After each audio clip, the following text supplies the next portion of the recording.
하나님의 축복의 최대 소망은 무엇이냐? 본 말씀은 1960년 4월 24일 전 본부교에서 나려주신 참 아버님 말씀입니다. 타락 이전 우리 조상들은 만물의 주인공으로서 자격을 부여받았습니다. 생육하고 번성하여 땅에 충만하고 만물을 주관하라는 축복을 받았다는 것입니다. 인류 역사는 하나님의 구원의 역사. 그러한 축복이 옛날 우리 조상 앞에 내려졌는데도 오늘날까지 이 땅에는 하나님의 그 축복대로 온 하늘 땅을 주관한 자가 없었습니다. 만일 그 축복이 이루어졌다면 이 세계는 탄식의 세계가 되지 않았을 것이요, 고통의 세계가 되지 않았을 것이요, 인류는 한의 세계에서 허덕이지 않았을 것입니다. 그런데 그 축복이 이루어지지 않은 연고로 오늘날까지 인간들은 비참한 역사노정을 허덕이어 나왔습니다. 어떤 역사를 살펴보아도 거기에는 슬픔과 고통의 사연이 깃들어 있는 역사로 엮어져 왔다는 것을 우리들은 너무나 잘 알고 있습니다. 이와 같이 인류 역사는 하나님의 축복을 이루어 나온 과정이 아니었습니다. 이걸 볼 때 사람은 복된 자리를 잃어버리고 복되지 못한 자리로 떨어졌다는 것입니다. 여러분들도 복된 자리가 아니라 복되지 못한 자리에 처하여 있는 것입니다. 우리들이 행복한 자리에서 살고 있는 것이 아니라 불행한 자리에서 살고 있다는 것입니다. 평화의 세계에서 살고 있는 것이 아니라 그 반대의 세계에서 살고 있다는 것을 부정할 도리가 없습니다. 여러분의 존재의식에 있어서 생애의 가치를 존중시하면 할수록 무엇과 인연 맺고자 하느냐? 기쁨의 요소, 행복과 자유의 요소, 무한한 해방의 요소와 인연을 맺고자 합니다. 이것은 여러분이 실제 생활에 있어서나 양심 생활에 있어서 누구나 체험할 수 있는 거부할 수 없는 사실 중의 사실일 것입니다. 역사적인 성년들과 많은 도주들도 이것을 개척하기 위하여 싸워 나왔지만 이러한 참 이상의 요소와 더불어 즐길 수 있는 절대적인 기준을 찾지 못했습니다. 아직까지 이런 기준을 찾아 세우지 못한 우리는 비애와 탄식의 생활을 계속할 수밖에 없는 것입니다. 이것이 천지 만물을 지으신 하나님의 창조 목적이 아니고 인간을 세워놓고 모든 피조 만물을 주관하며 살도록 축복해 주셨던 목적이 아님을 여러분이 느껴야 됩니다. 목적하지 아니한 세계가 이루어졌으므로 되어야 할 세계가 되지 못하였고 인류 역사는 그 본연의 세계를 다시 회복하려는 구원의 역사가 되었습니다. 인간들에게 구원이라는 명사가 필요하다는 것은 인간들이 정상적인 상태에 있지 않다는 것을 의미합니다. 왜냐하면 본연의 상태에 있지 못한 것을 다시 본연의 상태로 돌이키는 것이 구원이기 때문입니다. 인간은 하나님이 바라시는 목표 밑에서 막연하지만 어떤 목적의 세계를 바라보며 나왔습니다. 그렇기 때문에 하나님이 바라시는 목표와 우리 인간이 바라는 목표가 우리의 심정 기준에서 완결되어 기뻐하며 송영을 드릴 수 있는 한 장면이 이 천지간에 벌어진다면 그때부터 인류 세계는 행복의 세계가 시작될 것입니다. 그때가 언제일 것인가?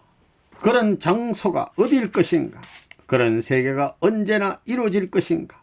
인간은 그러한 때와 곳을 향하여 수시로 자기들도 모르는 싸움을 계속해 나왔습니다.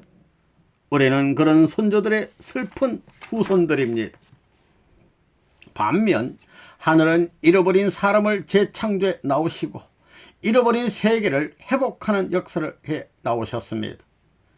에덴 동산에서 사랑스럽게 품에 품으시고 소망의 심정을 기울여 오늘이야 내일이야 하며 바라보시던 우리의 참 조상, 죄를 모르던 그들과 더불어 꿈을 꾸고 그들과 더불어 창조 이념을 이룰 날을 그리시던 하나님의 심정, 그 심정은 오늘날 인간 세계에서 간 곳 없이 사라져 버렸습니다. 하나님의 심정과 이념과 세계관은 우리들이 꿈에도 헤아려 볼 수 없는 놀라운 심정이요, 놀라운 이념이요, 놀라운 세계관임에도 불구하고 우리는 그러한 이념적인 심정의 세계와는 하등의 인연이 없는 것 같은 입장, 그 세계는 영원히 가버린 것 같은 입장에 놓여진 채 흐득이는 인간들이 되었던 것입니다. 그러기에 하나님은 타락하기 전에 아담 헤어를 세워놓고 축복하시던 그 축복을 다시 회복하기 위하여 오늘날까지 인류 역사를 부담고 디니미쳐 나오신다는 것입니다. 목적 세계를 향하여 역사를 끌고 가시는 하나님. 인류 역사는 사람끼리만 움직여 온 역사가 아닙니다. 우리 인간들이 어떤 목표를 가지고 어떤 계획 아래서 끌고 나온 역사가 아닙니다. 시기와 시기, 시대와 시대, 세기와 세기를 거쳐오면서 많은 혁명도 있었지만 그 혁명 이념에 의해 몇십 년 혹은 몇백 년에 이루어진 세계는 다 사라져 버렸습니다. 그것은 인류 역사가 인간이 꾼 꿈에 의해 되어지는 역사가 아니요, 인간의 어떤 창조적인 계획 밑에서 되어지는 역사가 아니기 때문입니다. 인류 역사는 대천륜의 목표와 계획 밑에서 하나의 이념적인 목적지를 향하여 나아가는 역사입니다.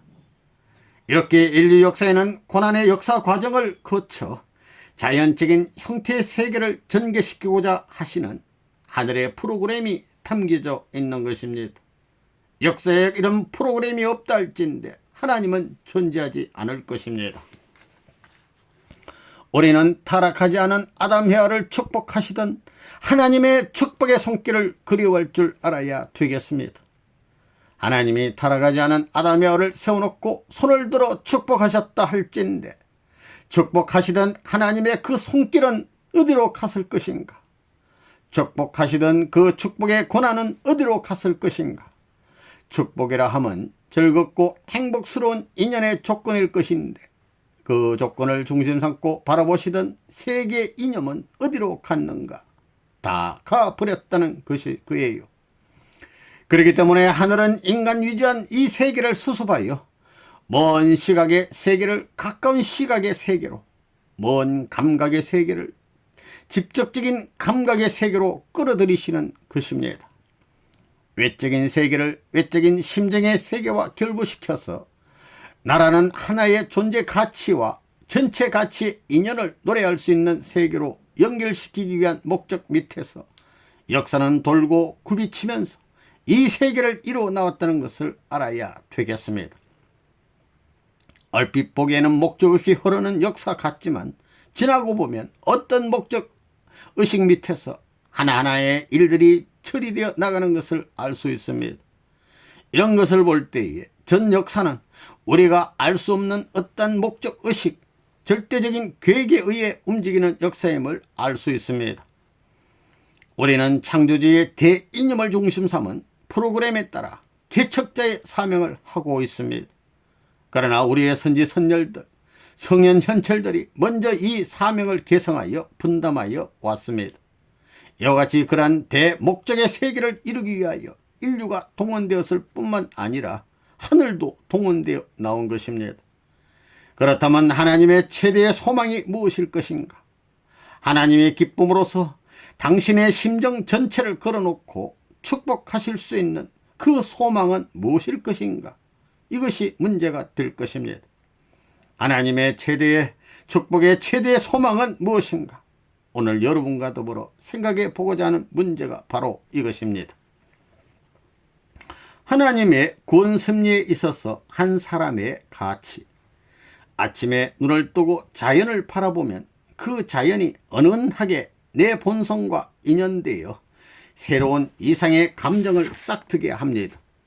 그러나 인간 세상을 바라보면 볼수록 절망과 슬픔의 감정을 돋궈주고 있습니다. 본래 타락하지 않은 본연의 인간들이 사는 세상이라면 인간의 가치는 그렇게 바라보는 이로 하여금 슬픔을 느끼게 할 정도가 아니라는 것입니다. 풀 한 폭이나 꽃 한 송이, 나무 한 그루와 같은 정도의 가치로 지어진 인간이 아닙니다. 비조 만물의 그 무엇을 주고도 바꿀 수 없는 고귀한 인간이요, 그 무엇과도 비교할 수 없는 가치의 모습으로서 천상을 대신하여 나서야 할 인간이었습니다. 그런데 대천주 앞에 설 수 있는 위치를 잃어버리고 가치를 잃어버린 그날부터 인간은 여지없이 슬픔을 가해주는 제물이 되고 고통의 다리를 놓아주는 초석이 되었다는 사실을 이 시간 우리들은 알아야 되겠습니다. 그러면 우리는 어떤 모습으로 창조의 대이념을 갖고 계신 창조주 앞에 나아갈 것인가? 대인관계에 있어서 여러분의 슬픔과 고통의 상징으로 나타나는 모습이라 할지인데, 여러분은 전체 이념을 세우시려는 하늘 앞에 슬픔과 고통의 대상이 아닐 수 없습니다. 그러나 여러분이 기쁨과 즐거움의 상징으로 나타날 수 있다면 여기에서부터 소망의 세계는 연결될 것입니다. 그러니 우리 자신이 어떤 위치에 있는가 스스로 판단하고 그 위치를 결정하여 내가 머무는 곳곳마다 사람들이 나를 좋아하고 내가 움직이는 곳곳마다 사람들이 나를 따르고 나로 말미암아 그 무엇이 남겨져서 전체 앞에 자랑할 수 있는 내용을 가져야 합니다. 그렇지 못하면 인간 세계에서나 천상의 이념 세계에서나 용납받을 수 없는 죄인이 될 것입니다. 문제는 자신에게 있습니다. 나라가 나쁘다고 원망할 것이 아니요 사회가 부패했다고 원망할 것이 아닙니다. 그것들은 제2차적인 문제입니다. 문제는 나에게 있다는 것입니다. 하늘이 구원 섭리를 하시는 데는 개인을 떠나서 가정의 섭리를 하실 수 없습니다. 그렇기 때문에 아브라함 개인을 중심 삼고 아브라함의 가정을 구하려 하였고, 야곱이란 개인을 중심 삼고 야곱 가정을 구하려 하였고, 모세라는 개인을 중심 삼고 이스라엘 민족을 구하려 하였고, 예수라는 개인을 세워놓고 세계를 구하려 했던 것입니다. 그래서 세계를 구하기 위한 예수, 민족을 구하기 위한 모세, 가정을 구하기 위한 야곱과 아브라함, 이들 모두는 여러분 때문에 그런 길을 갔다는 것을 알아야 되겠습니다. 오늘날 사람들은 이구동성으로 끝날이라고 말하고 있는데, 이때는 어떤 때냐? 전 세계를 관할하시는 하나님을 상봉하는 시간이 가까운 때입니다. 전 세계 통치권을 갖고 오시는 만왕의 왕이신 주 앞에 가까이 갈 수 있는 때입니다. 그러면 그때를 맞이할 수 있는 사람은 어떤 사람이어야 하느냐? 옛날에 아브라함, 모세, 야곱, 모세, 예수를 대신할 수 있고 더 나아가서 세계를 대신할 수 있는 사람이어야 합니다. 그래서 세계가 필요로 하는 그 한 사람, 예수가 필요로 하는 그 한 사람, 하나님이 필요로 하는 그 한 사람, 사회가 필요로 하는 그 한 사람, 가정이 필요로 하는 그 한 사람, 우리들 개체가 필요로 하는 그 한 사람의 모습을 세울 수 있을 때, 그때부터 세계는 수습되어 나갈 것입니다. 낭망의 자리에서 찾게 되는 도의 길. 오늘날 우리들은 나라에서 살고 있지만 나라 아닌 나라에서 살고 있습니다. 사회에서 살고 있지만 사회 아닌 사회에서 살고 있습니다. 가정에 살고 있지만 가정 아닌 가정에서 살고 있습니다. 예수는 말씀하셨습니다. 내가 땅에 온 것은 화평케 하려 온 것이 아니라 분쟁을 일으키러 왔노라고. 창조주의 인연 밑에서는 용납될 수 없는 부정적인 땅이 되었으니 여기에 혁명을 일으키기 위해 예수님이 오셨다는 것입니다. 그러면 우리의 출발의 기원은 어디인가? 우리는 어디서부터 출발하였느냐? 우리는 하나님의 사랑의 품에서 출발한 것이 아니라 하나님이 슬픈 눈물을 뚝뚝 떨어뜨리는 자리에서 출발하였습니다. 그런 인간행고로 고통을 받고 억울함을 당하고 죽임을 당하고 통곡하고 절망하는 자리에 처하게 된 것입니다. 도의 길은 고통을 응당시하고 나아가는 길이요, 낭망의 길을 정당화시켜가는 길이요, 절망의 자리에서 소망을 세워 나아가는 길입니다. 왜? 인간은 배역자이기 때문에 배역의 씨를 뿌린 모든 것을 탕감해야 되는 것입니다. 보응을 받아야 될 인간이니 당해야 된다는 것입니다. 그러면 앞으로 세계를 지배할 수 있는 민족은 어떤 민족일 것이냐? 슬픔을 달갑게 받는 민족, 고통을 달갑게 당하는 민족, 억울함을 엉당받는 민족, 그러면서도 하늘을 붙드는 민족이 세계를 지배할 것입니다.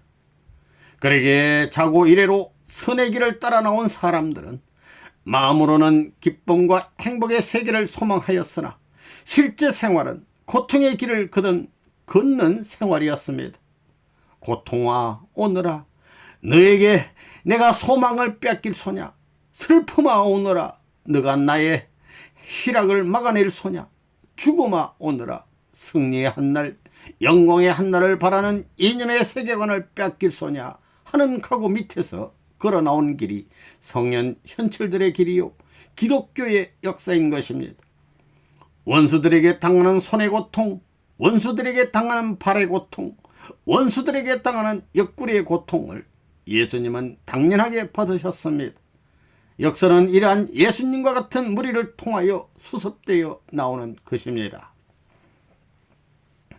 낙오자들을 세워 섭리하시는 하나님, 하늘은 어찌하여 인간들을 그러한 환경에 세워놓고 역사하실 수밖에 없는가? 그것은 세계가 이미 사탄권 내에 들어가 있기 때문입니다. 이 세계를 지배하는 것은 사탄입니다. 그래서 하늘은 선두에 서서 인류를 지도해 나오지 못하셨습니다. 오늘날까지 뒤에서 역사에 나오시는 것입니다. 끝날이 되면 악은 막혀버리는 것이 원칙입니다. 이 역사가 세계적인 무대를 향하여 출발하였으므로 그 끝도 세계적인 무대에서 이루어집니다. 악은 굴러는 것으로 시작하였으니 끝날까지 굴러 나오는 것입니다. 6천년 동안 그렇게 굴러 나왔습니다. 그러나 악은 가다가 반드시 끊어지게 되어 있습니다. 악의 궤도는 정상적인 궤도가 아니기 때문에 어느 한때 반드시 탈선한다는 것입니다. 그때가 끝날입니다. 끝날에는 끊긴다는 것입니다. 이것을 아는 하늘은 이 악의 세계를 정면으로 막으려 하지 않으셨습니다. 이렇게 굴러나오는 악의 세계 밑에서 낙오자를 수습해 나오셨습니다. 이것이 하늘의 역사입니다. 슬픈 일입니다. 온 천지를 사탄에게 다 뺏긴 하늘은 싱싱하고 늠름한 자들을 수습하는 것이 아니라 악을 향하여 다름질하는 사망세계의 권세 뒤에서 절망하여 떨어지는 낙오자들을 수습해 나오는 것입니다. 이것이 또한 종교의 사명입니다. 그렇기 때문에 이 세상에서 낙오되거나 큰 절망에 빠져 있거나 실패를 하거나 그 무엇에 충격을 받아 의지할 수 없게 되었을 때 대다수의 사람들은 도의 길을 찾아듭니다. 슬픈 일이 있다 할진대 이상 슬픈 일이 없습니다. 인간이 타락하지 않았으면 하늘은 당신의 직계 자녀를 통하여 이 세계를 자유로이 주관할 수 있었을 것입니다. 그런데 인간이 타락하여 사탄이 세계를 주관하게 된 그날부터 하늘은 낙오자들을 붙들고 사정하는 입장이 된 것입니다. 그러기에 믿는 사람들은 못난 사람들이라고 비난을 받고 있습니다. 그러나 무식하고 무력하고 아무것도 분별하지 못하는 이들이 하늘을 믿어서 고임돌이 되어 나오고 있습니다. 구렁텅이에 돌을 집어넣고 또 집어넣고 메우고 또 메워 그것이 쌓여서 그 구렁텅이가 평탄해질 때까지 이 땅의 수많은 낙오자들이 도의 세계에서 제물되어 나왔다는 것입니다. 하늘은 세상의 낙오자들을 수습하여 이 땅에 어느 누구에게도 지지 않는 개인을 세우시기 위하여 무한히 애쓰셨습니다. 이렇게 하여 세운 사람이 아브라함이요, 야곱이요, 모세요, 예수라는 것입니다. 야곱은 가정을, 모세는 민족을, 예수는 세계를 수습하기 위한 대표자라는 것입니다. 개인을 세워 가정을 수습하고 사회와 국가, 세계를 수습하기 해야 하기 때문에 그 대표자로 보내심을 받은 분이 예수 그리스도입니다. 예수님이 왔다 간 그날부터 오늘날까지 기독교는 예수님이 다시 온다는 재림 사상을 품고 나왔습니다. 그러면 앞으로 이 땅에 다시 오시는 주님은 어떤 사명을 갖고 오실 것이냐? 세계를 수습하는 대표자의 사명을 갖고 오실 것입니다. 그래서 하늘은 못난 사람으로부터 다리를 놓아 어깨와 어깨를 연결시키고 몸과 몸을 연결시켜 이 천재 어느 누구에게도 지지 않을 하나의 이념적인 대표자를 내세우기 위해 역사에 오신 것입니다.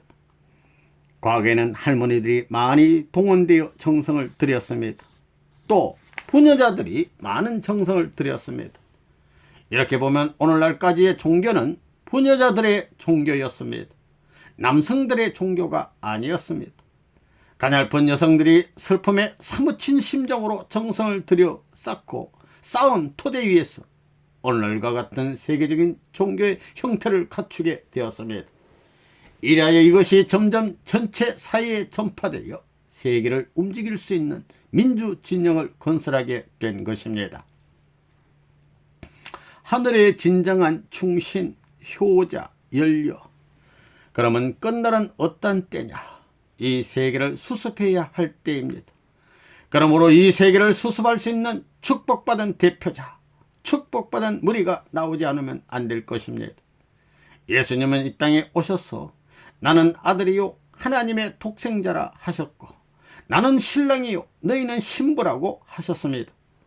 그러나 이 말씀대로 너는 하늘 땅을 대신한 나의 신부다라고 인정받은 사람은 이 땅에 한 사람도 없었습니다.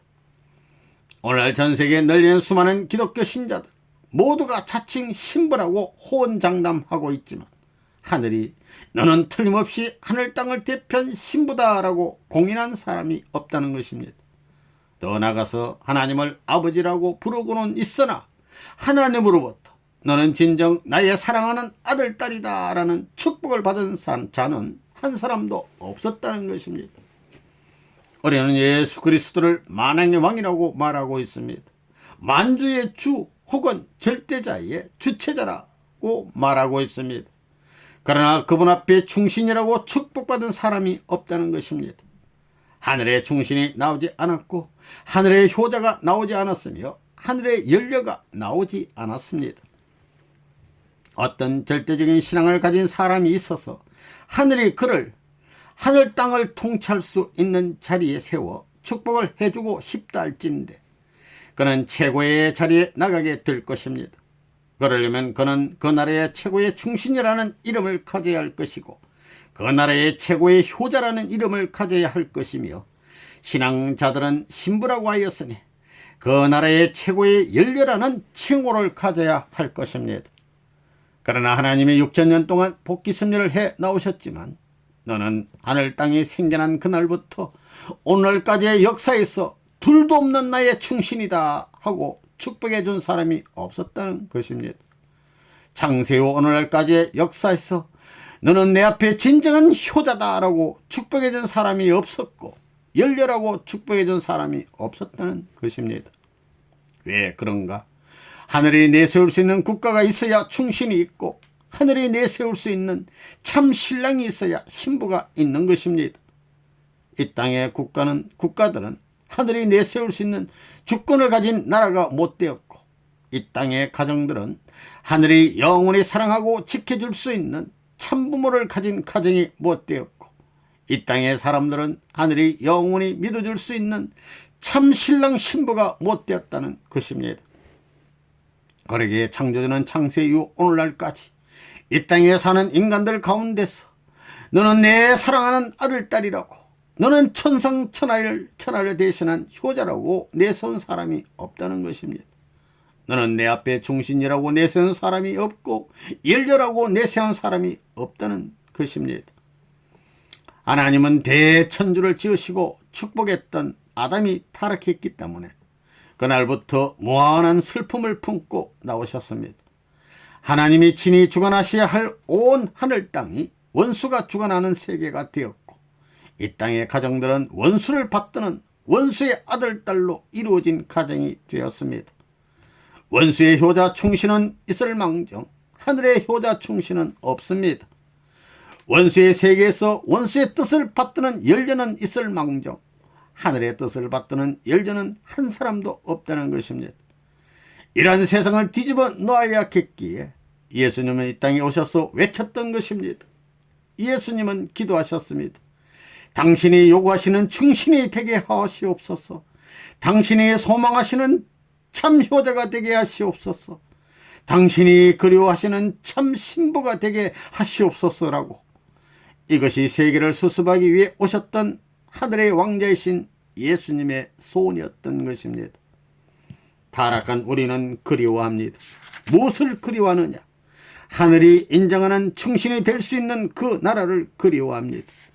참부모를 모셔놓고 효자가 될 수 있는 그 세계를 그리워하는 것입니다. 참 신랑 신부가 되어 하늘의 품에 안길 수 있는 본연의 그 세계를 그리워하는 것입니다. 이것이 인간이 바라는 최대의 목표입니다. 예수가 재림해야 할 이유, 우리가 이 땅에서 아무리 타오르는 정열에 사무쳐 충성을 다했더라도 하늘은 그것을 그냥 그대로 받아들일 수 없습니다. 아무리 극진히 자기 부모에게 효도를 했더라도 하늘은 그것을 그냥 그대로 받아들일 수 없습니다. 그 충성과 효도가 어떤 조건은 될 수 있지만 하늘이 전폭적으로 받아들일 수 있는 충성과 효도는 될 수 없다는 것입니다. 땅에 아무리 열려가 많을지라도 그들이 어떤 조건을 세웠을지 모르지만 하늘이 전폭적으로 축복할 수 있는 하늘의 열려는 못 된다는 것입니다. 슬픈 일입니다. 예수님도 하늘나라의 완전한 충신은 되지 못하였습니다. 왜 못 되었느냐? 하늘나라의 진정한 충신이라면 세계적으로 사탄과 승리해야 됩니다. 원수를 완전히 굴복시켜 완전히 물리치고 슬픈 주인을 기쁨의 자리로 모셔놓아야 합니다. 그래야 하늘의 완전한 충신이 되는 것입니다. 그러나 예수는 싸우다가 쓰러졌습니다. 충신의 절개와 지조를 세우려 한 대우주의 목적을 다 이루지 못하고 남기고 갔습니다. 그에게 다시 와야 됩니다. 이 땅을 하나님을 참부로 모시고 효도하는 자유천지로 만들어야 했는데 그 일을 다 못하였기 때문에 참 효자가 못된 것입니다. 그러니 다시 와야 된다는 것입니다. 말씀으로는 했지만 실제로는 못 이루고 갔습니다. 나는 신랑이라고 외치기는 하였지만 실체를 갖춘 참된 신랑이 못 되었으니 다시 와야 된다는 것입니다. 이처럼 예수님은 축복은 받았지만 실체적인 권한은 행사하지 못하고 가셨다는 것입니다. 이것이 기독교의 슬픔입니다.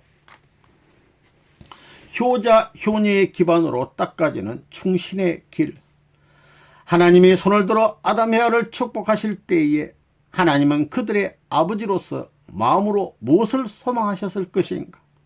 오, 너희는 내가 지은 대천지를 품고 나를 왕으로 모시고 충신이 되어달라고 하셨을 것입니다.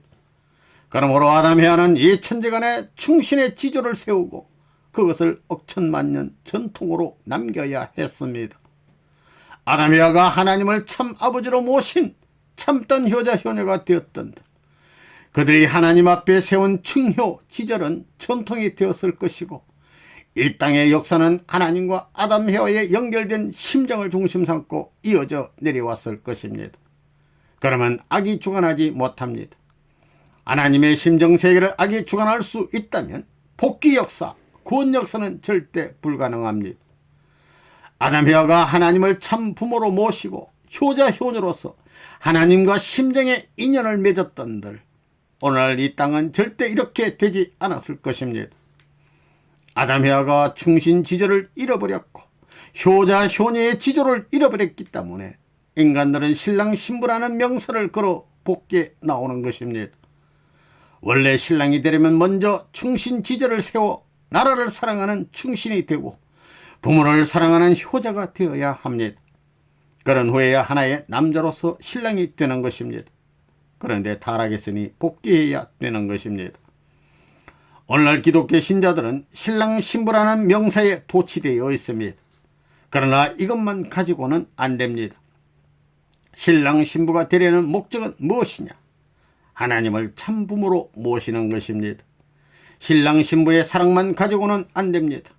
하나님의 사랑을 받아야 됩니다. 가정적인 하나님 말고 대천주를 주관하는 만군의 여호와 하나님의 사랑을 받아야 된다는 것입니다.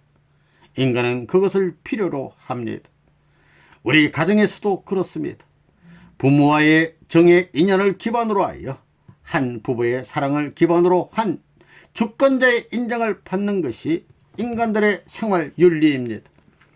나라 없이 가정이 있을 수 없고 가정 없이 부부가 있을 수 없는 것입니다. 오늘날 전 세계 인류는 신랑 신부라는 명사에 머물러 있습니다. 그러나 우리는 여기서 한 걸음 더 나아가서 하늘이여, 주님은 신랑으로 오신다는데 신랑보다는 나를 다시 낳아줄 수 있는 참부모를 보내주시옵소서라고 기도할 수 있어야 합니다. 우리는 신랑 신부의 사랑에서 그칠 것이 아니라 나는 효자 효녀로서 아버지를 모시겠나이다 할 수 있는 기준을 세워야 됩니다. 그 다음에 하나님을 만군의 여호와로 만왕의 왕으로 모실 수 있는 충신의 무대를 만들어야 되는 것입니다. 구원이 무엇입니까? 구원의 목적은 신랑 신부로서 만나는 것이 아닙니다. 신랑 신부로서 만나가지고 하나님 앞에 효자 효녀가 되어야 하는 것입니다. 이것이 구원의 목적입니다. 더 나아가서는 효자 효녀가 된 후에라야 충신이 될 수 있습니다. 불의하는 자식은 충신이 될 수 없습니다. 효자 효녀가 된 후에야 하나님 앞에 또는 군왕 앞에 충신이 될 수 있다는 것입니다. 그래서 오늘날 기독교의 사상처럼 신랑 신부만으로 그칠 것이 아니라 신랑 신부가 만난 후 둘이 합하여 하나님 앞에 충성해야 됩니다. 그리고 효자 효녀의 인정을 받게 해 주시옵소서 하고 주님을 붙들고 기도해야 됩니다. 이 땅의 탄식이 무엇인가? 하늘의 충신이라고 인정할 수 있는 천적인 주권의 나라가 못된 것입니다. 하늘이 공인할 수 있는 타락의 혈통을 벗어난 본연의 아담 해와가 없기 때문에 참부모를 잃어버린 것입니다.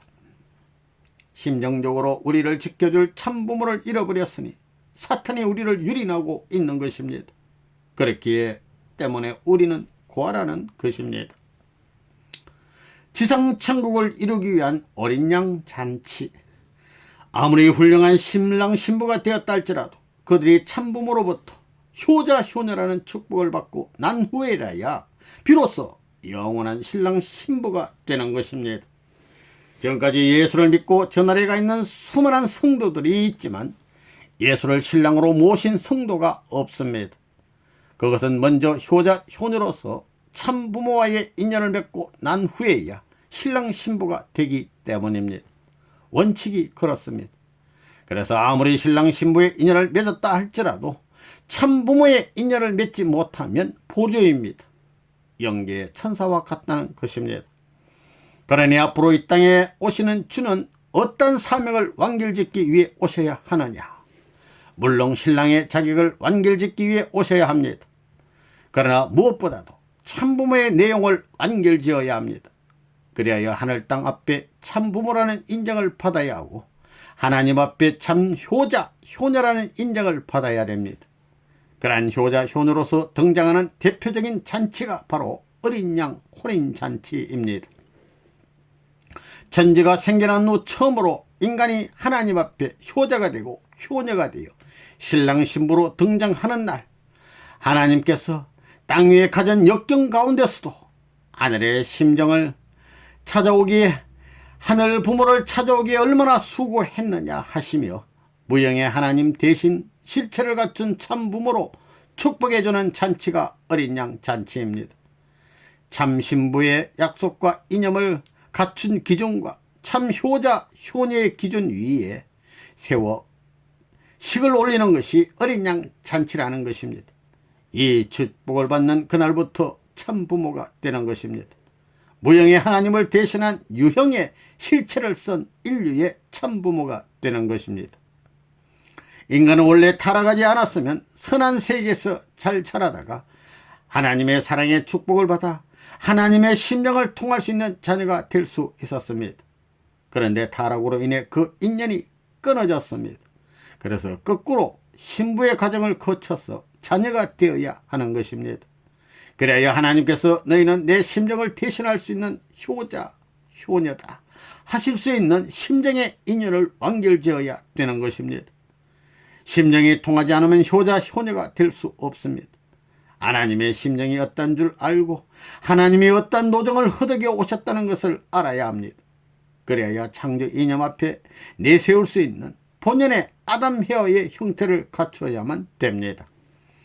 어린 양 잔치는 그 형태를 갖추는 시기입니다.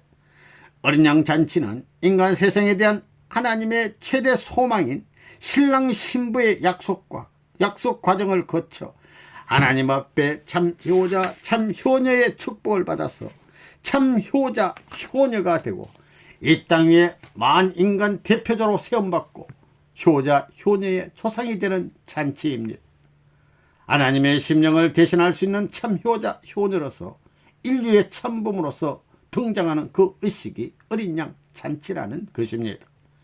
이 잔치가 벌어지면 가정적인 기준이 세워집니다. 새로운 가정의 기준이 세워진 다음에는 하늘의 주권을 중심 삼은 국가와 세계의 기준이 세워져야 됩니다. 그래야 비로소 하늘 앞에 충신의 도를 세워 나갈 수 있습니다. 그 다음부터는 모시는 생활입니다. 종교가 아닙니다. 모시는 생활입니다.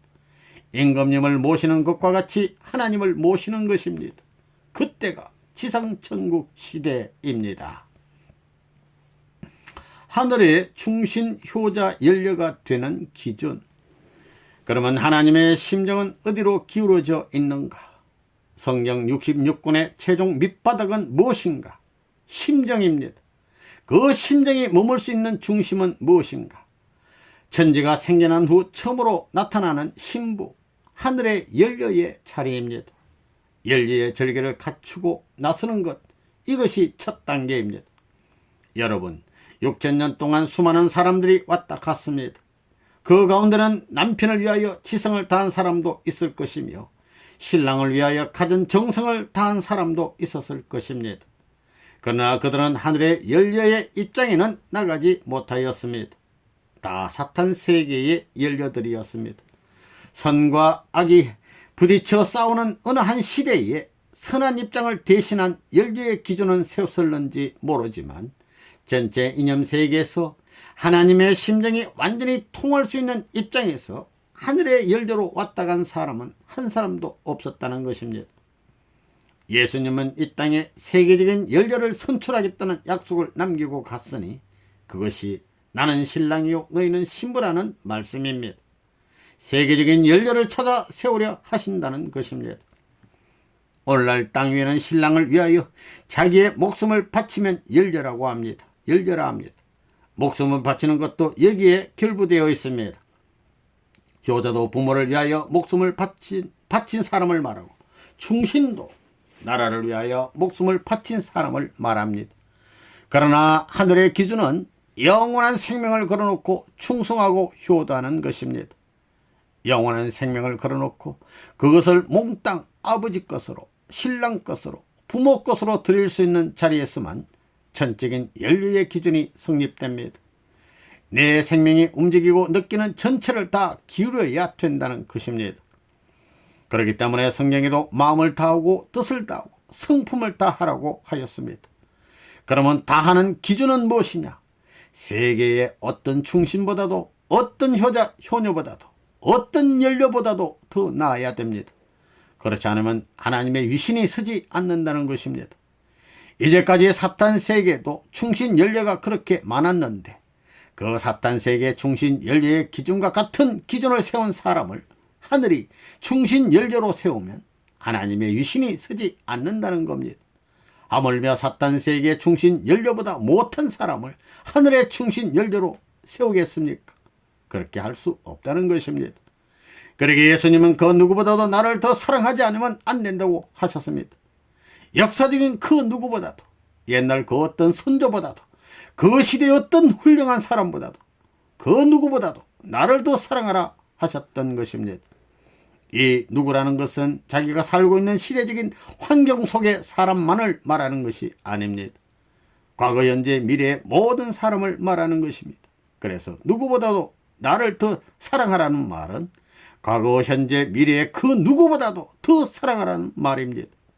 그런 입장에서 정성을 다 기울이는 신부가 오늘날 전 세계의 기독교 신자 가운데서 나와야 됩니다. 기도를 해도 옛날에 그 넌 어느 누구보다 더 많이 해야 되고 정성을 들여도 그 어느 누구보다 더 많이 들여야 됩니다. 정성 많이 들인 연료, 6천년 동안 연료의 전람회가 있다 할진데 거기에 있는 모든 연료가 머리 숙일 수 있는 권위를 가져야 됩니다. 영계에 있는 연료에게 마저도 당신이 정성을 들이는 신부의 절개를 천추에 길이 찬양할 것이오 하는 말을 들어야 합니다. 그런 공인을 받아야 됩니다. 그러한 신부라야 하늘이 사탄 세계 앞에 세워 자랑할 수 있다는 것입니다. 하나님의 심정과 부모의 심정과 부부의 심정, 그러면 마음을 다하고 뜻을 다하고 성품을 다한다는 그러한 한계는 어디일 것인가? 지금까지 왔다간 수많은 연료들이 말없이 높여줄 수 있는 그런 충성에 어린 신부가 되어야 합니다. 그것이 표전입니다. 만일 신랑 대신 예수 앞에 그런 진정한 신부가 나왔던들 이 세계는 벌써 하늘의 뜻이 다 이루어졌지 오늘날까지 끌어오지 않았을 것입니다. 만일 그런 분이 나온다 할진데 세상이 아무리 악이 성해도 괜찮다는 것입니다. 그것은 하나님의 심정을 통하여 들어오는 선의 강도가 그 악의 강도보다 몇 배 이상 강하기 때문입니다. 아무리 약한 세상이라도 그런 심정의 기반에 흘러 들어오는 선을 지향하는 힘은 사탄 세계의 악과는 비교되지 않기 때문에 그렇다는 것입니다. 오늘날까지 인간 세계는 하나님의 심정과 더불어 무한한 선의 지향력을 폭발시켜 줄 수 있는 원천이 생겨나지 않았기 때문에 신랑 대신 예수는 이 땅에 오시지 못한 것입니다. 만일 그러한 신부가 이 땅 위에 나타나면 예수님은 하늘 보좌를 내버리고 땅으로 뛰쳐 내려오고 싶어 하실 것입니다. 그렇기 때문에 예수님은 2000년 동안 영계에서 기도하고 계시는 것입니다. 그런 심정을 통한 힘, 즉 악에 대한 공포의 마음이 아닌 심정을 통하여 우러나는 선을 중심 삼은 강렬한 힘, 강한 천적인 힘이 오늘날 인류 세계에 일면이라도 들어온다 할진데 세계는 그 앞에 정복될 것입니다. 그래야만 악을 갈라세우고 악을 소화시킬 수 있을 것입니다. 악을 소화시킬 수 있는 선, 악을 피하지 않고 정면으로 맞서 삼켜버릴 수 있는 선, 심정적으로 폭발되어 우러나는 천적인 선의 역사가 벌어져야 됩니다. 이러한 역사를 전개시킬 수 있는 시기가 인간이 바라온 재림 이후의 시기입니다. 부부의 심정은 상대적인 것입니다. 부모의 심정을 줄기에 비유한다면 부부의 심정은 잎과 같고 충신의 심정은 뿌리와 같습니다. 이것이 모두 한 생명권에서 움직여야만 하나의 완성체를 갖출 수 있는 것입니다. 그러므로 복귀 노정을 거쳐나가는 이 마당에 우리가 신랑 대신 예수님을 사모하는 데 있어서 상대적인 심정만으로 사모해서는 안 됩니다. 줄기를 거쳐 뿌리까지 연결해야 합니다. 그렇기 때문에 사람도 개인적인 상대를 갖춘 후 가정을 이루어 세계와 연결해야 됩니다. 전체적으로 보면 뿌리와 같은 것이 하나님의 심정이요, 그 하나님을 향하여 정성을 기울이고 충성을 다하는 것이나 부모를 대해 충성을 다하는 것은 줄기를 이루는 것이라고 할 수 있습니다. 이래야 완전히 연결되는 것입니다. 상대적인 심정은 잎과 마찬가지입니다. 은혜를 받는 것은 한때입니다. 은혜 받았다고 좋아하고 뭐 어떻고 저떻고 하다가는 얼마 안 가서 떨어져 버립니다. 줄기가 못 됩니다. 만일 이 땅에 신랑 신부의 심정을 가지고 참부모 앞에 참 아들딸의 심정을 연결시킨 자가 있다 할진데 오늘날 이 땅은 이렇게 되지 않았을 것입니다. 그 세계에서는 한번 은혜를 받으면 그만입니다.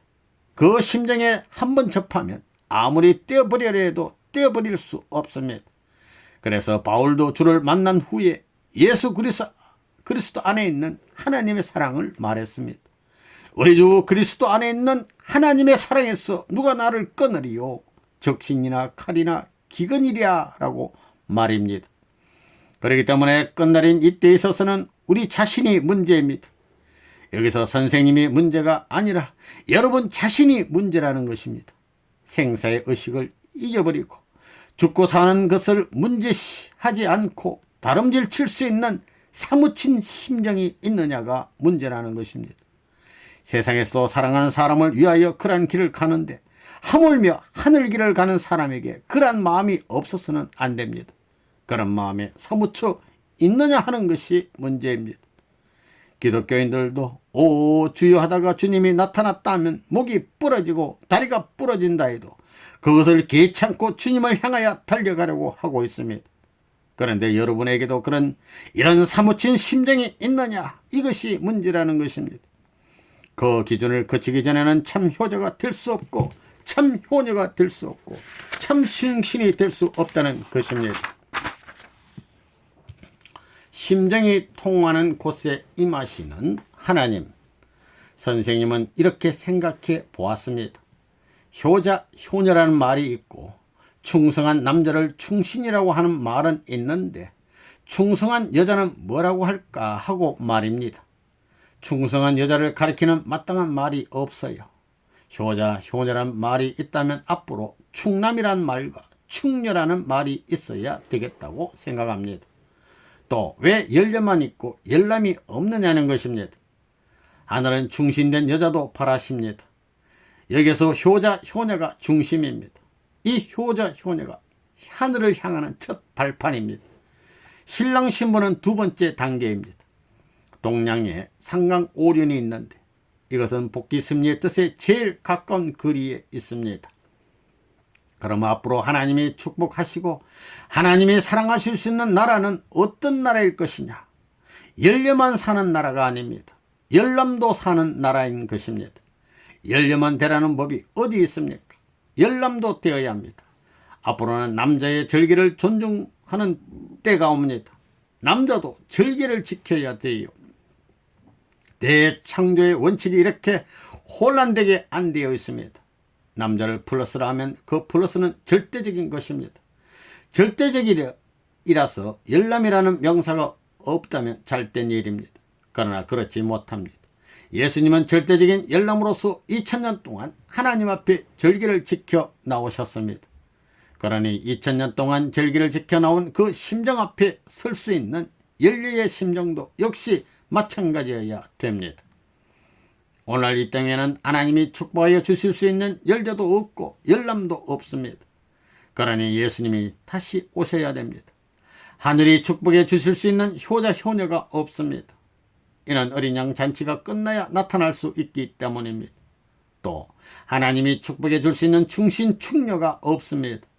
예수가 주권을 잡는 세계가 되어야 됩니다. 이것이 지금까지 하나님이 바라시는 최고의 소망입니다. 이런 소망대로 되어서 하나님이 참던 효자, 효녀, 참던 충신 열녀들을 세워놓고 그들 앞에 6000년 동안 심정적으로 엉클어진 모든 원한과 모든 해포를 다 풀어놓는 그 시간이 하나님의 뜻이 완결될 수 있는 시간입니다. 그 시간부터 심판이 벌어지는 것입니다. 그러나 하늘에 공연받은 충신이 아니고는 그 앞에서 사탄이 심판을 받으려 하지 않는다는 것입니다. 하늘에 공인을 받은 효자, 효녀가 아니고서는 사탄을 심판할 수 없고 하늘에 공인을 받은 열남, 열녀가 아니고는 사탄을 심판할 수 없다는 것입니다. 여러분, 성경에는 그리스도와 더불어 왕노릇 한다는 말이 있습니다. 그러나 그리스도와 더불어라는 말에는 6000년의 곡절이 있습니다. 하나님은 이 역사와 더불어 나오셨습니다. 예수님도 2000년 동안 이 역사와 더불어 나오셨습니다. 그 심정에는 피의 곡절이 사무쳐 있어요. 이것을 이해하지 못하는 심정이 통하지 않는 신부는 하늘 앞에 설 수 없습니다. 그렇기 때문에 오늘날 우리들은 굴기에 나서야 되겠습니다. 선생님이 남들이 아니라고 하는 길을 나서게 된 목적이 어디에 있겠습니까? 정성을 다 기울여 하나님의 해원을 성사해 드리는 데 있습니다. 그래서 선생님은 이 땅 위에 하늘에 충신이 없사오니 충신이 되게 하시옵소서, 효자가 없사오니 효자가 되게 하시옵소서, 열남이 없사오니 열남이 되게 하시옵소서 하고 기도하고 있습니다. 그러면 효자가 되고 충신이 되고 열녀가 되려면 어떻게 해야 되느냐? 하나님의 심정을 알지 않으면 안 됩니다. 심정을 알기 전에는 안 됩니다. 예수는 끝날에 대해 말씀하셨습니다. 그날과 그때는 천사들도 모르고 아들도 모른다고 말씀하셨습니다. 그것은 주님이 다시 오시는 그때야 알 수 있는 일이라는 것입니다. 우리는 그것을 알고 넘어가야 됩니다. 우리는 하나님의 심정을 배반한 타락의 후손입니다. 여러분, 우리 조상이 무엇을 배반했습니까? 따먹지 말라는 선악 하나 따먹은 것이 아닙니다. 하나님의 심정을 배반한 것입니다. 문제는 크기에 있습니다. 무슨 심정을 배반했느냐? 창조 이상의 심정, 소망의 심정을 배반한 것입니다. 여러분, 은혜를 받는 목적이 무엇입니까? 은혜 속에 들어가면 들어갈수록 하나님의 심정이 채울되는 것입니다. 성경을 배우지 않고도 심정으로 해명할 수 있는 자리에 들어가게 되더라는 것입니다. 효자, 효녀나 연료나 충신이라 불리는 사람들은 적당히 해서된 사람이 없었습니다.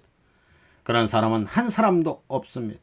생명이 끊어지는 한이 있더라도 부모를 위한 심정을 안 놓겠다고 한 사람들이 효자, 효녀가 될 수 있었습니다. 하늘 앞에도 마찬가지입니다. 그러기에 오늘날 우리들은 골기에 나서야 되겠습니다.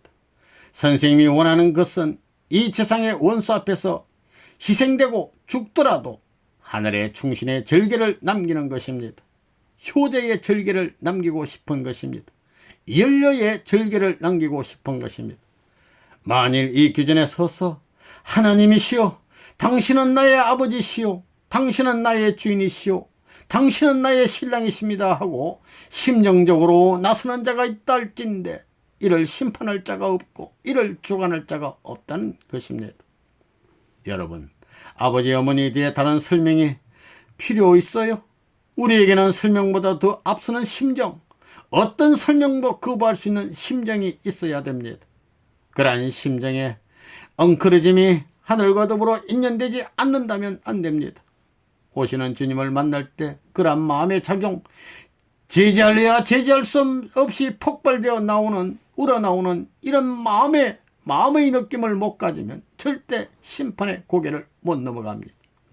하나님께서 타락 이후 6,000년 동안 이 역사를 끌고 나오시는 최후의 목적은 무엇이냐?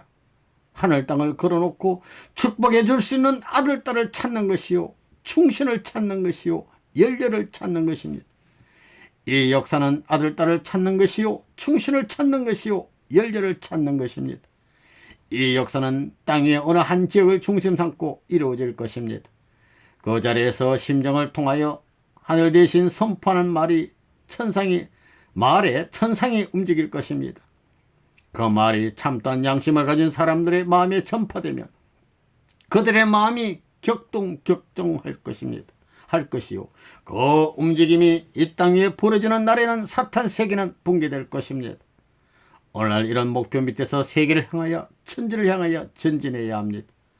우리는 하나님 아버지의 심정을 꿰뚫어 가지고 개인을 통하고 가정을 통하고 사회를 통하고 세계를 통하여 천주로 갈 수 있는 내용을 갖춰야 합니다. 우리 인간들의 목표는 신랑 신부의 문을 헤치고 들어가 효자 효녀가 되자는 것입니다. 효자 효녀의 문을 헤치고 들어가 충신이 되자는 것입니다. 그러니 우리는 싸워야 되겠습니다. 하나님이 용납할 수 없는 원수가 지상을 유린하고 있으니 우리가 지상을 정복해야 되겠습니다. 그렇다고 칼이나 총을 가지고 싸우자는 것이 아닙니다. 진리를 가지고 싸우자는 것입니다. 우리가 진리를 가지고 가는 곳곳마다 심정을 갈망하는 사람은 넘어올 것입니다.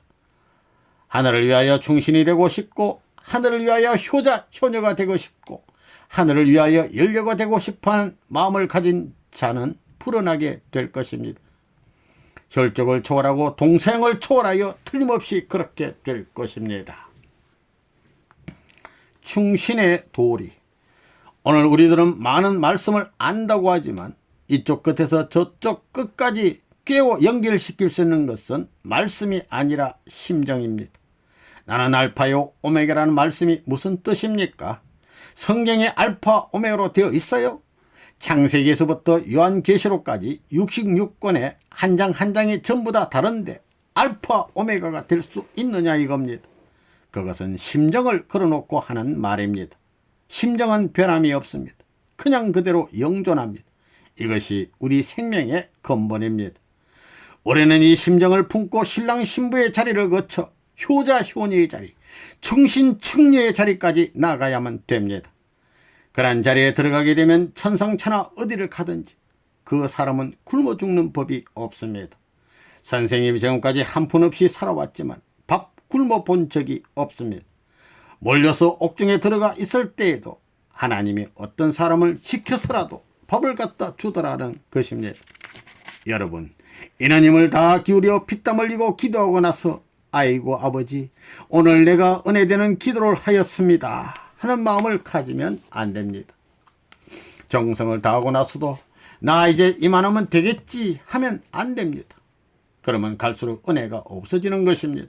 그러니 언제나 죄인된 자기 자신을 생각하고 역사적인 범죄상을 느끼는 그런 입장에 서야 됩니다.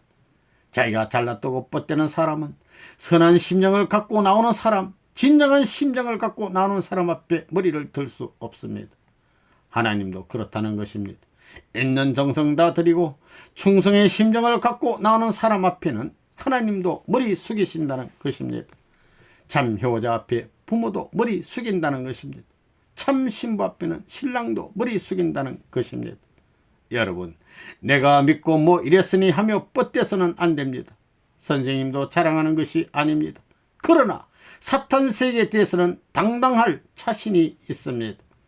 우리는 소망으로 쌓은 제단 앞에 제사를 드리고 나서도 부족함을 깨닫는 자세를 가져야 합니다. 그런 자세가 하늘 백성이 취할 자세입니다.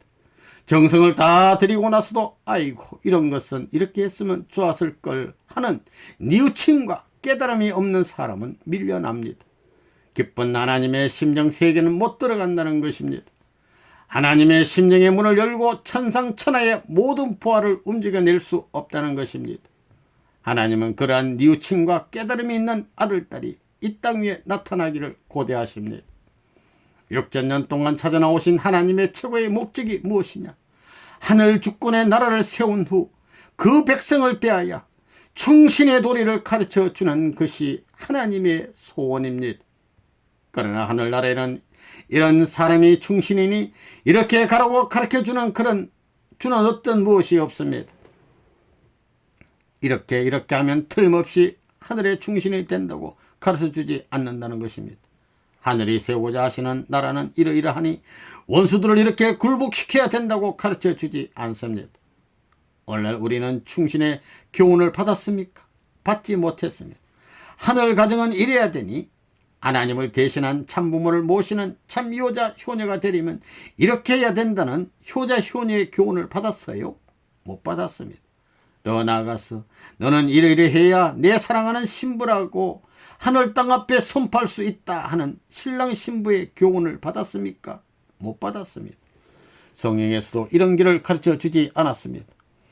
가야 할 길이 이러한 길일진데 생사를 개치 않고 이런 길을 가야 합니다. 이것이 타락한 인생의 운명입니다. 그러니 우리는 희낙낙하며 오늘을 즐길 수 없습니다. 그럴 수 있는 인생이 못 되어 있습니다. 우리가 즐거워하며 오늘 한 시간을 보내버리면 우리 후손들이 주먹을 부러쥐고 땅을 치며 심판대를 두려워하며 탄식할 것입니다. 두려워하고 탄식할 것입니다. 그것이 염려되거든 오늘 한 시간의 편안한 자리를 피하여 천상의 심정이 어디에 있는가 하고 그것을 알기 위해 허덕여야 합니다.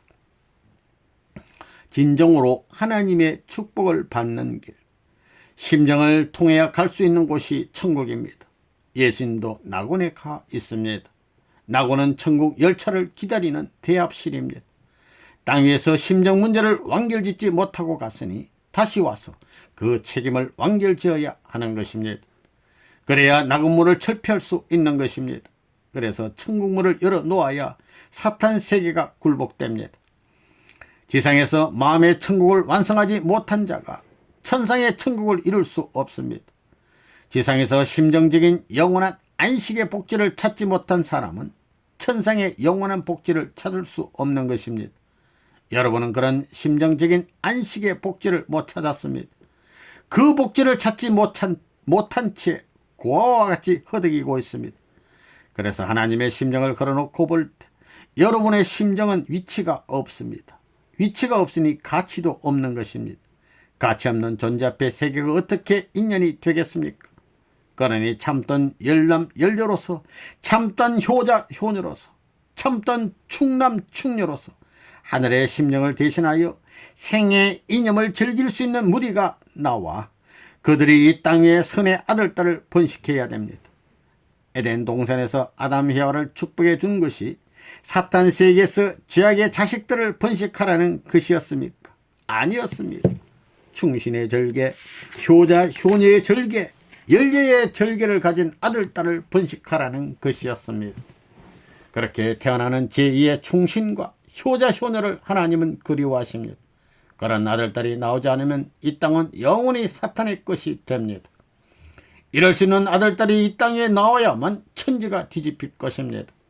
그런 것이 이 땅에 생겨난다 할진대 그것은 앞으로 세계의 중심지가 될 것이요, 그런 민족이 나온다 할진대 그 민족은 앞으로 세계를 지배할 것입니다. 이제 우리는 눈물을 흘려야 하겠습니다. 그 심정이 체열되지 않거든 눈물을 흘려야 되겠습니다. 그 심정이 체열되지 않으면 밤을 새워 기도해야 됩니다. 금식을 해 가면서라도 기도해야 되겠습니다. 그런 심정을 가진 자만이 최후의 승리를 거둘 것이요, 최후의 심판에서 남아질 것입니다. 그런 여러분이 된다 할진대 하나님은 여러분을 통하여 안식의 자리를 닦을 것이요, 세계는 여러분에 의해 움직일 것입니다. 하늘의 충신이 되려면 하늘의 원수를 갚아야 됩니다. 효자가 되려면 부모의 원수를 두고는 될 수 없으니 원수를 없애야 됩니다. 열녀도 마찬가지입니다. 이 원수를 갚는 날까지 영원한 생명을 걸고 각오하고 나가지 않으면, 싸우지 않으면 여러분은 타락의 한스러운 고개를 넘을 수 없습니다. 이 고개를 넘어야만 비로소 하나님의 모든 심정을 풀어놓으시고 여러분에게 6,000년 동안 고대하는 충신아 효자야 열려야 하시며 쌍수를 들어 축복해 주실 것이며 삼위신은 안식할 수 있을 것입니다. 이렇게 심정 기준이 해결되기 전에는 안식할 수 없다는 것입니다. 이런 것을 알고 오늘 이 땅에 있는 여러분 한 자체가 얼마나 귀하다는 것을 느끼기 바랍니다.